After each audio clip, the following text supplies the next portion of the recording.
매일 건강한 삶을 위한 시간 FABC 건강 칼럼.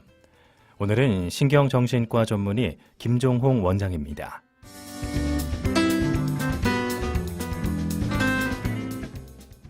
안녕하십니까? 라파엘 신경외과 원장 김종홍입니다. 2017년 인구 통계에 따르면 우리나라는 65세 이상 인구가 전체 인구의 약 14%를 차지하는 고령 사회에 접어들었습니다. 65세 이상 인구 10명 중 1명은 치매 환자라는 기준으로 볼 때 전 국민 100명 중 1명 이상이 치매를 앓고 있다고 할 수 있습니다. 이처럼 치매는 우리 주변에서 아주 흔히 볼 수 있고 두려운 질병이 되었습니다.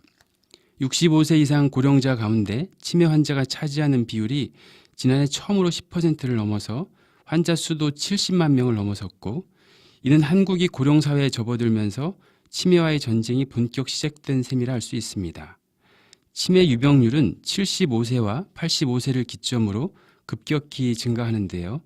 65세에서 69세까지는 2.2%, 74세까지는 2.7% 정도지만 75세에서 79세는 9.9%, 80세에서 84세는 19.6%, 85세를 넘기면 45.1%로 껑충 뛰게 됩니다. 즉 75세부터는 5세를 주기로 유병률이 2배 이상씩 높아져서 85세 이상 고령자는 2.2명 중 1명이 치매 환자입니다.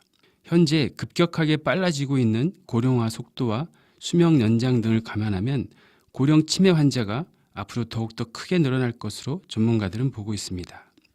최근 치매 환자의 삶의 질과 관련된 연구 결과가 나왔는데요.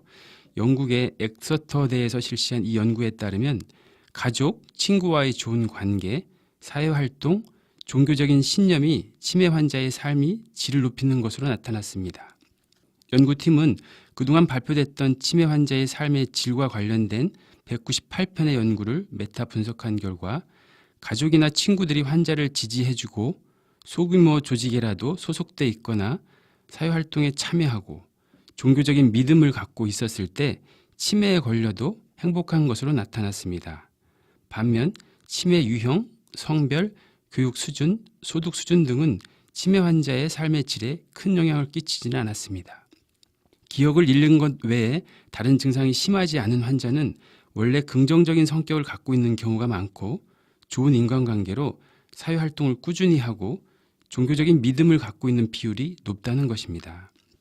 인간의 가치와 나라는 존재를 잃어버리는 병이 치매입니다.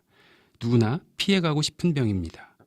모두 젊게 오래 살려면 건강 식단과 운동, 동료 이웃과 좋은 관계를 갖고 스트레스 없이 생활해야 한다고 말하고 있습니다. 누구나 아는 이야기지만 평범해도 실천하기는 참으로 어렵습니다. 청취자 여러분께서도 다시 한번 마음을 잡아보시기 바랍니다. 지금까지 라파엘 신경외과 원장 김종홍이었습니다. 감사합니다.